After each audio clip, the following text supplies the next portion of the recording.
La imagen es brutal. 3 camionetas de lujo recién robadas, estacionadas junto a fondas de barbacoa, humeante bajo el cielo frío de la Marquesa. Un grupo de hombres observa nervioso mientras militares se acercan en formación cerrada. Entre ellos uno apenas alcanza a encender un cigarro antes de que le griten, manos a la vista. Eran las 5:43 de la tarde, lo que parecía un día cualquiera para los comensales de Ocoyoacac, se transformó en el epicentro de una operación de alto riesgo. El aroma a tacos de asesina fue reemplazado por el de combustible viejo y entre el ruido de platos y risas se coló una frase helada por radio. Confirmados los vehículos coinciden con el reporte, activamos protocolo rojo. 4 sujetos intentaron justificar la presencia de 3 camionetas Toyota de modelo reciente, fracasaron. Uno dijo que eran de un primo, otro que venían de Morelia. El tercero ni siquiera hablaba y el cuarto temblaba, porque sabía que los papeles en su mano estaban a punto de delatar algo mucho más grande, un eslabón de una cadena criminal que conecta Melchor Ocampo con Cirándaro Guerrero y con el cártel de Jalisco Nueva Generación. Según fuentes oficiales, esas camionetas fueron robadas horas antes en Melchor Ocampo, sustraídas de un tráiler tipo Madrina en plena calle Prolongación del Rey. Una siguió fue un despliegue conjunto entre la Secretaría de Seguridad del Estado de México, la Guardia Nacional y la Defensa Nacional, rápido, preciso, coordinado. Pero lo más inquietante no fueron los vehículos, fue la documentación falsa, impecable a simple vista pero plagada de inconsistencias que los peritos descubrieron en segundos. Números de serie alterados, logos clonados, una de las camionetas incluso portaba un engomado con hologramas falsificados y un chip perfit simulado. Tecnología cara, no era una operación improvisada. Los detenidos fueron identificados como Ramón N., alias El Gocho, José N., apodado El Chilango, Edgar N., conocido como El Araña y Neftalí N., alias El Ney. Todos, según las primeras indagatorias vinculados al CJNG, y lo que dijeron durante el traslado, encadenados y en silencio, fue más revelador que cualquier confesión. Íbamos para Guerrero. Nada más, nada menos, Cirándaro Tierra Caliente, punto clave en la ruta sur del narco. Esa noche Omar García Arfuch fue informado directamente, su mensaje fue claro y rotundo, hoy el Estado responde con toda su fuerza, no vamos a ceder ni un metro más, pero lo que los agentes encontraron al revisar los dispositivos de los detenidos iría mucho más allá del robo de vehículos. Había algo escondido entre los mensajes, algo que cambiaría el rumbo de toda la investigación, y lo que descubrirán pondría a todo el país en alerta. Melchor Ocampo, Estado de México, un municipio que respira entre talleres mecánicos, casas de interés social y tráilers que nunca se detienen. En sus calles, la rutina transcurre entre loncherías, anuncios de cerrajeros y tiendas de autopartes. Pero esa tarde algo interrumpió el flujo habitual del asfalto. Una llamada entró al sistema de emergencias a las 3:17. La voz al otro lado del teléfono hablaba rápido con miedo. Decía que habían visto como 3 camionetas eran descargadas a toda prisa desde una madrina en la colonia San Antonio. Lo extraño no era el robo, lo inquietante era cómo lo estaban haciendo sin violencia, pero con una precisión casi militar. Fue como si supieran exactamente qué tráiler, qué calle y a qué hora. La patrulla que atendió la denuncia encontró solo rastros, una lona rasgada, huellas de arrastre y fragmentos de plástico negro, como los que cubren los sensores de GPS en vehículos de lujo. En el lugar no quedaba nadie, pero el dato más alarmante apareció en el monitoreo satelital. Una de las camionetas robadas acababa de activar un chip en la autopista México-Toluca, cerca de la Marquesa. Fue entonces cuando se activó el operativo.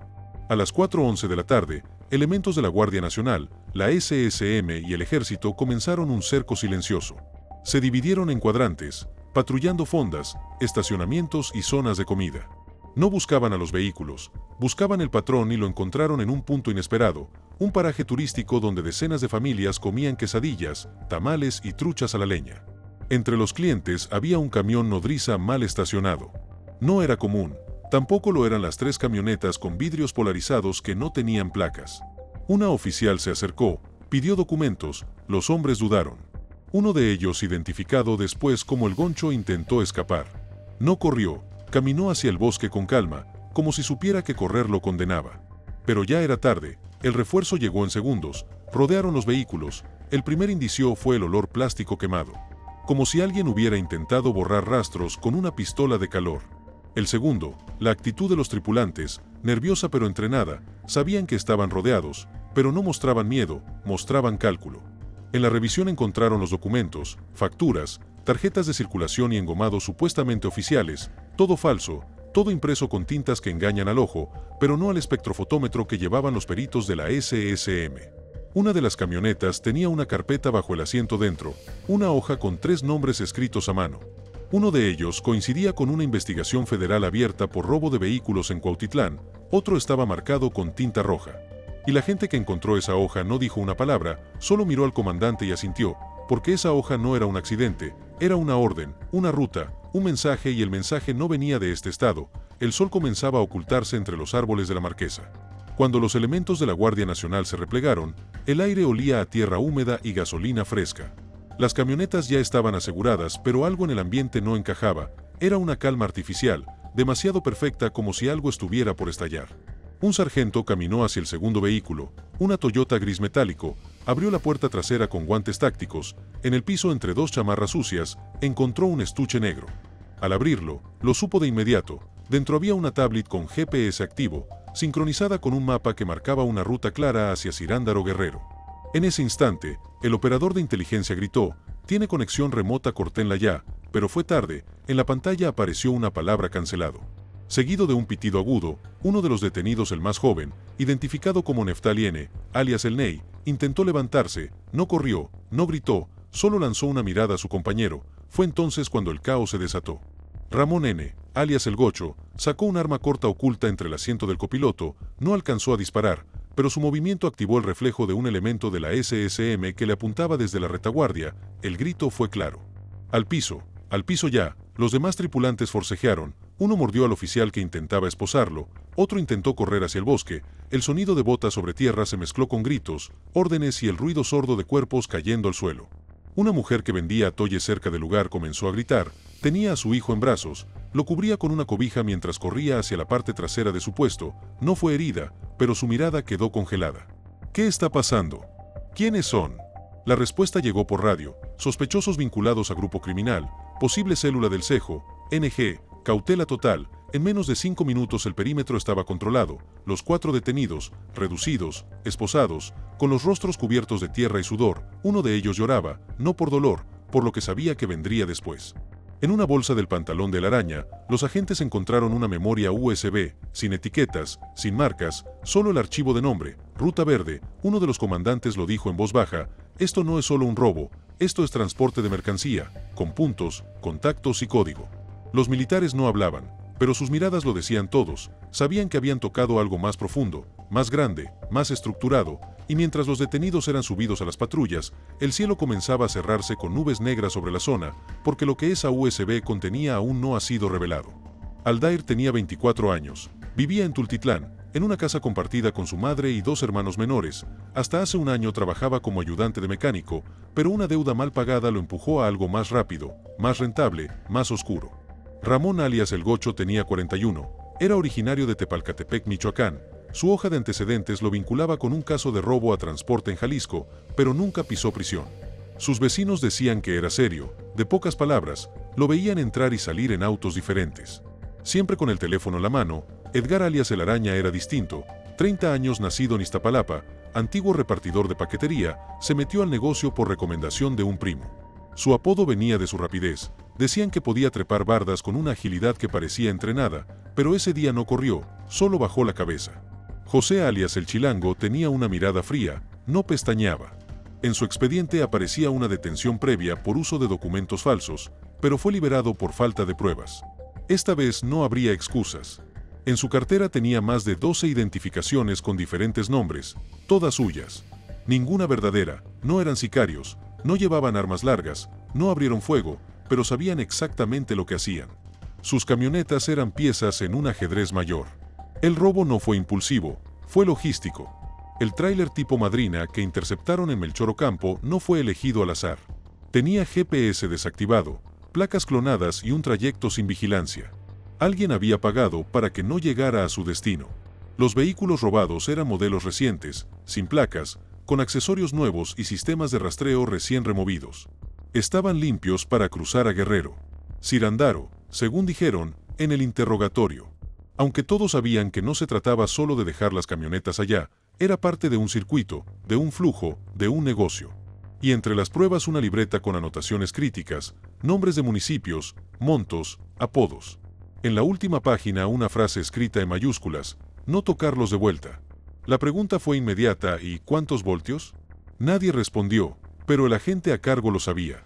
Ese nombre ya había salido antes, en Coacalco, en Melchor Ocampo, en una investigación previa del CJNG, y si Voltios estaba vinculado. Entonces los 4 detenidos no eran un caso aislado, eran solo la punta del iceberg. La ruta estaba trazada con precisión quirúrgica. Todo comenzaba en Cuautitlán, Izcalli, donde los camiones de carga especializados en transportar vehículos nuevos eran interceptados o manipulados con llaves maestras. De ahí los vehículos de alta gama eran trasladados en menos de 2 horas hacia Melchor Ocampo, un municipio olvidado por el turismo pero clave para el robo técnico. Ahí operaba la primera bodega, un taller mecánico con fachada de vulcanizadora. Su función, retirar rastreadores, cambiar placas y falsificar documentación. Un trabajo que, según los informes, no tomaba más de 1 hora por camioneta. Rapidez, discreción, silencio. Desde ese punto los autos eran cargados de nuevo, esta vez en camiones plataforma, o transportados por células móviles que seguían rutas secundarias hacia el sur del estado, y ahí entraba la Marquesa. Una parada de tránsito, un punto de descanso disfrazado de zona gastronómica. En la parte trasera de los puestos de comida había espacios sin cámara, sin vigilancia, sin presencia fija de autoridades, lugares donde los vehículos esperaban durante horas antes de reiniciar su camino. Sir-Andaro Guerrero era el destino final, y no por casualidad. Ese municipio, ubicado en la Tierra Caliente, es una de las zonas donde el CJNG ha establecido corredores para el tráfico de drogas, armas y personas. Pero también ha abierto rutas para vehículos robados que son utilizados como vehículos espejo en operaciones encubiertas o como pago para sicarios. Los vehículos incautados esa tarde en Ocoyoacac, que eran parte de esa red, tienen placas clonadas de Michoacán, engomados falsificados del estado de Guerrero y facturas de origen apócrifo emitidas desde una imprenta en Zapopan, Jalisco. El patrón era claro. La inteligencia del Estado de México identificó al menos 5 municipios clave usados como puntos de enlace.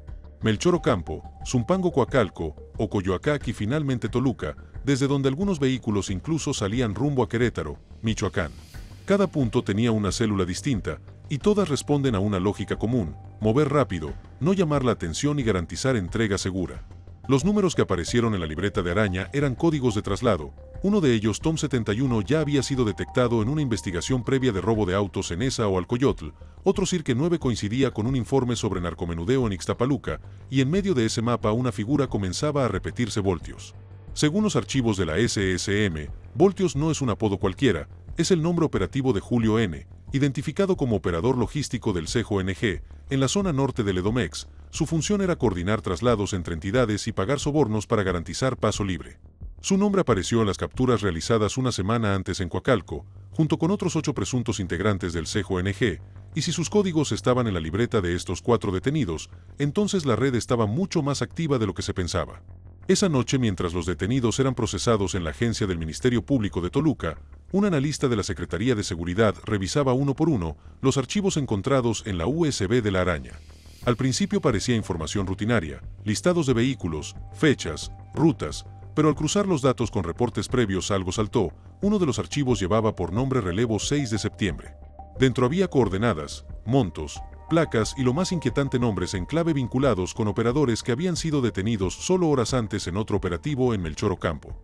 El sistema se activó de inmediato porque ese archivo no era viejo, estaba actualizado y confirmaba algo más grave.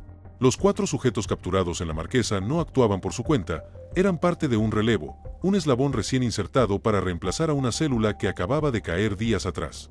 El CJNG no se estaba replegando, se estaba reestructurando en tiempo real. Y no solo eso, los nombres que aparecían en los documentos electrónicos eran los mismos que figuraban en una carpeta de investigación abierta por la Fiscalía General de Justicia del Estado de México tras un golpe reciente al grupo en Coacalco. Ahí 9 personas fueron detenidas, entre ellas 3 mujeres que no portaban armas, pero sí listas, teléfonos y cuentas.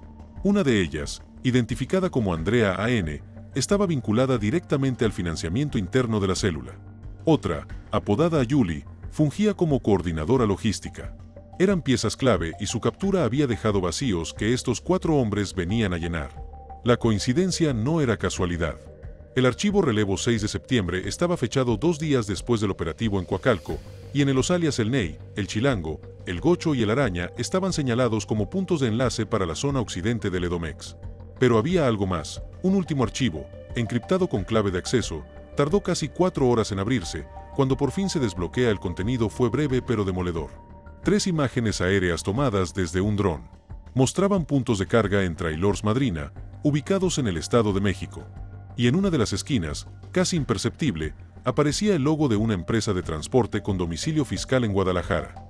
La empresa ya estaba bajo investigación federal, porque no era solo transporte, era cobertura, era fachada, y lo que implicaba era mucho más grande que el robo de autos. Era una red logística al servicio de una organización con alcance nacional. Y en ese momento, desde Ciudad de México se activó una línea directa con un solo nombre al frente, Hartford. La mañana del 7 de septiembre el aire en Toluca era denso, no por el clima, sino por la tensión. A las 8:42 un convoy con vehículos blindados ingresó a la base de la ESEM. Adentro, una figura conocida descendió con paso firme, escoltado por 2 agentes de inteligencia y un fiscal de la FGR, era Omar García Hartford.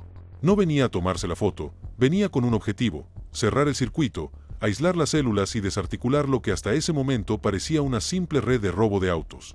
Ya no lo era. Ese mismo día, Hartford encabezó una reunión con mandos estatales, elementos de la Marina y responsables del área de inteligencia financiera. La primera frase que pronunció fue clara: no vamos a permitir que el Estado de México sea el centro de distribución del crimen organizado. Esto no es Guerrero, esto no es Jalisco, aquí el Estado responde. Y con esa premisa activó un plan de operación intermunicipal. En menos de 4 horas se reactivaron investigaciones congeladas, se emitieron 7 nuevas órdenes de aprehensión contra operadores vinculados al circuito Cirándaro-Coyoacac. Se rastrearon depósitos en efectivo por más de 300,000 pesos en cuentas abiertas a nombre de prestanombres. Y se autorizaron cateos en 2 propiedades detectadas por GPS en el municipio de Zumpango. Pero la decisión más contundente llegó al mediodía. Hartford ordenó la creación de una célula especial de respuesta rápida, integrada por elementos de inteligencia, peritos cibernéticos y mandos tácticos. Su función no era detener a narcomenudistas, era intervenir redes completas, una por una. No buscamos trofeos, buscamos estructuras. Este operativo no se mide en armas, sino en rupturas logísticas, dijo. La frase fue replicada por todos los medios, pero su impacto real se sintió en los pasillos de las fiscalías regionales, donde los investigadores entendieron que ya no estaban frente a una célula local. Estaban frente a un modelo replicable, porque los 4 detenidos no eran sicarios, eran conectores, cada uno operaba como ficha de enlace para distintos municipios, Coacal, como el Choro Campo, Toluca, o Coyoacac y hasta Lubianos, todos con algo en común: paso libre hacia Guerrero. Y en palabras de Hartford, cada paso libre que permitamos es una línea más que el crimen traza sobre nuestro mapa. Hoy borramos esa línea. El mensaje fue contundente, pero aún faltaba una pieza, una que no aparecía ni en los teléfonos, ni en las libretas, ni en las cámaras, una que se ocultaba entre los números, los alias y las órdenes en voz baja. Una sombra que lo movía todo desde el anonimato. La detención de los 4 presuntos miembros del cártel LG no fue solo un golpe operativo, fue una señal, un cambio de temperatura en el tablero criminal del centro del país. En las horas siguientes al aseguramiento de la Marquesa, las líneas de denuncia anónima de la SSM se saturaron. Llamadas desde Zumpango, Tultitlán, Tultepec, gente común reportando movimientos extraños, placas sospechosas, camionetas que estacionaban de madrugada y desaparecen antes del amanecer. El miedo estaba cambiando de bando, pero también lo hacía el nivel de alerta. Porque la ruta Melchor Ocampo-Cirándaro, expuesta en la operación, es solo una de las muchas arterias que los grupos criminales han comenzado a construir en silencio. Y en esa red, el robo de vehículos no es un delito aislado. Es la base de operaciones móviles, el financiamiento rápido, el camuflaje perfecto. Un vehículo robado puede valer hasta 400,000 pesos en zonas de tránsito. Pero si cruza hacia estados sin controles como Michoacán o Guerrero, su valor se triplica, no por el auto, sino por lo que puede llevar: armas, personas, paquetes. Las camionetas aseguradas ese día tenían doble fondo, compartimientos sellados con soldadura reciente. Solo uno fue abierto en el sitio, dentro o nada. Pero el olor era inequívoco. Gasolina mezclada con químicos. Los peritos no lo dijeron en voz alta, pero sabían lo que eso significaba. Las unidades no iban vacías, iban en espera. Y su destino, confirmado por los propios detenidos, era una finca a las afueras de Cirándaro, donde se cambiaban los vehículos para otros fines. Pero el impacto no fue solo logístico. En redes sociales, cientos de usuarios comenzaron a compartir ubicaciones de sitios donde se han visto actividades similares. Algunos mensajes decían: ahí cargan camionetas, otros más crudos: aquí llegan los del Goncho. El Estado de México despertaba a una realidad más densa de lo que se creía. Y en los círculos de seguridad nacional, el nombre de la Marquesa dejó de ser un paraje turístico. Se convirtió en una zona de tránsito, una línea roja más. Y las consecuencias no se limitan al crimen, porque cada vez que un operativo de este nivel expone una ruta, el crimen se configura, se adapta, se mueve, cambia de cara. Pero esta vez algo es distinto. Esta vez el Estado no solo capturó, trazó, leyó, conectó. Y por eso lo que viene ahora no es solo tensión, es cacería. El operativo de la Marquesa no tardó en escalar a los noticiarios nacionales. Las imágenes de las camionetas aseguradas, los rostros de los detenidos y el despliegue táctico, encabezado por Arfuch, dominaron los encabezados de esa semana. Pero lo que llamó más la atención fue otra cosa. El patrón, el espejo, la repetición. Porque los mismos nombres, las mismas rutas y los mismos códigos habían aparecido una semana antes en Coacalco y días después en Melchor Ocampo, como si el cejo en NG estuviera plantando raíces, tramo por tramo, sobre una autopista invisible que atraviesa el corazón del Estado de México. En la Cámara de Diputados, un legislador federal alzó la voz. Ya no es un problema de seguridad, es un problema de soberanía territorial. Están tomando carreteras, no sierras, madrinas, ni laboratorios. Este es otro consejo en NG. En redes sociales, las reacciones se dividieron entre el aplauso y el reclamo. Un tuit se volvió viral. La guerra ya no es con balas, es con documentos falsos y rutas limpias y está en tu calle. Mientras tanto, los pasillos de inteligencia federal, una conversación circulaba en voz baja. Si 4 detenidos tenían rutas, nombres y objetivos tan definidos, ¿cuántos más están operando sin ser detectados? Y lo más inquietante, ¿quién coordina esta red silenciosa desde las sombras? Porque todos los caminos apuntan a una figura invisible, una mente logística, un operador que mueve las piezas sin aparecer en el tablero, el mismo que mandó sustituir a los caídos de Coacalco con nuevos nombres y nuevas rutas, el mismo que escribió relevo el 6 de septiembre. En Toluca, Arfuch fue claro frente a los medios. Esto no es una victoria, es una advertencia. El crimen ya no grita, susurra y susurra cerca. En ese mismo mensaje advirtió que vendrán más golpes, más operaciones, más rupturas. Porque si el crimen organiza sus rutas en silencio, el Estado responderá con inteligencia, con estrategia, con fuerza. Pero hay una pregunta que quedó flotando entre los pasillos, entre los reporteros, entre los vecinos de Melchor Ocampo. ¿Cuántas otras madrinas ya salieron y no fueron interceptadas? ¿Y cuántos vehículos van en camino ahora?